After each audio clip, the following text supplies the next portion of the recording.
मंगलवार का दिन हनुमान जी को समर्पित होता है।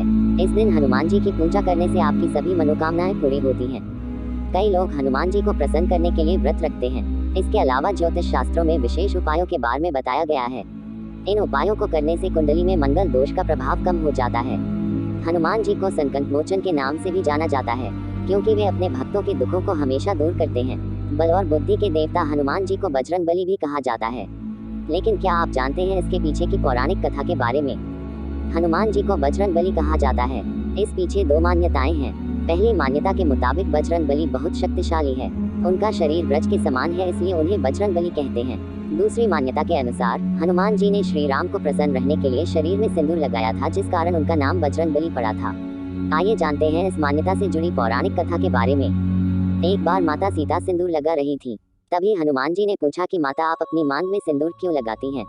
इसका जवाब देते हुए माता सीता कहती हैं कि वे अपने पति श्री राम की लंबी उम्र और अच्छे स्वास्थ्य के लिए लगाती हैं। शास्त्रों में भी सिंदूर के महत्व के बारे में बताया गया है। हिंदू धर्म के अनुसार जो सुहागिन महिला मांग में सिंदूर लगाती है, उसके पति की उम्र लंबी होती है और स्वास्थ्य भी सही रहता है। माता सीता की बात सुनकर बजरंगबली सोचते हैं कि सिंदूर लगाने से इतना लाभ मिलता है तो वे पूरे शरीर में सिंदूर लगाएंगे। इससे प्रभु राम अमर हो जाएंगे। ये बात सोचकर हनुमान जी पूरे शरीर में सिंदूर लगा लेते हैं। जब प्रभु राम हनुमान जी को देखते हैं तो उनकी भक्ति से बहुत प्रसन्न होते हैं। प्रभु राम कहते हैं कि आपको बजरंगबली के नाम से जाना जाएगा। बजरंगबली में बजरंग का अर्थ केसरी से है और बलि का अर्थ शक्तिशाली से है। चैत्र माह के शुक्ल पक्ष की पूर्णिमा तिथि को प्रत्येक वर्ष राम भक्त हनुमान जी का जन्मोत्सव मनाया जाता है। संकट मोचन हनुमान जी के भक्तों में हनुमान जयंती के मौके पर खासा उत्साह देखने को मिलता है और देश भर में इस दिन को बड़े ही धूमधाम से मनाया जाता है। श्री विष्णु को राम अवतार के वक्त सहयोग करने के लिए रुद्रावतार हनुमान जी का जन्म हुआ था। पवन पुत्र हनुमान जी ने रावण का वध, सीता की खोज और लंका पर विजय पाने में श्री राम की पूरी सहायता की थी। हनुमान जी के जन्म का उद्देश्य ही राम भक्ति था। राम भक्त हनुमान को महाबली माना गया है, जो अजर अमर है। पवन पुत्र हनुमान जी के कुछ ऐसे अनजान रहस्य हैं। हनुमान जी का जन्म स्थान। पवन पुत्र हनुमान जी का जन्म कर्नाटक के कोप्पल जिले में स्थित हम्पी के निकट बसे हुए गांव में हुआ था। तुंगभद्रा नदी को पार करने पर अनेगुंदी जाते समय मार्ग में पंपा सरोवर आता है। यहाँ स्थित एक पर्वत में शबरी गुफा है, जिसके निकट शबरी के गुरु मतन ऋषि के नाम पर प्रसिद्ध मतन वन था। हम्पी में ऋषिमुख के राम मंदिर के पास स्थित पहाड़ी आज भी मतन पर्वत के नाम से जानी जाती है। मान्यता है कि मतन ऋषि के आश्रम में ही हनुमान जी का जन्म हुआ था। हनुमान जी को प्राप्त है इच्छा मृत्यु का वरदान। अंजनी पुत्र हनुमान जी को इंद्र से उन्हें इच्छा मृत्यु का वरदान मिला था। भगवान राम के वरदान अनुसार युग का अंत होने पर उन्हें मुक्ति प्राप्त होगी।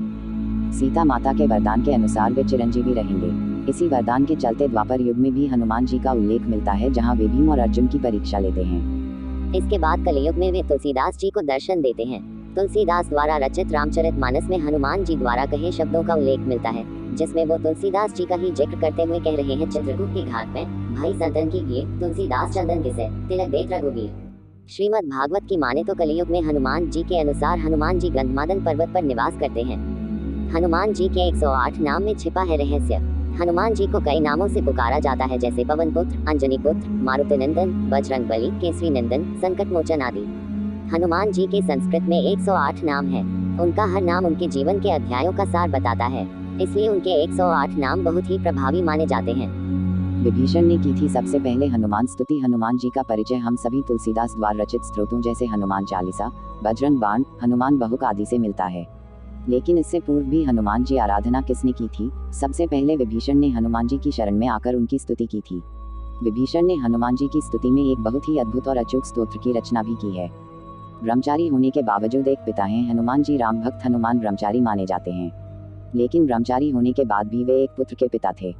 कथा के अनुसार जब हनुमान जी सीता माता की खोज में लंका जा रही थे, तब रास्ते में उनका एक राक्षस से युद्ध हुआ। राक्षस को परास्त करने के बाद वो थक गए और उनके पसीने की बूंद को मगरमच्छ ने निगल लिया। उसके बाद उस मकर के एक पुत्र उत्पन्न हुआ, जिसका नाम मखध्वज था। माता जगदम्बा के सेवक भी हैं हनुमान जी। राम भक्त हनुमान जी माँ दुर्गा के भी सेवक हैं।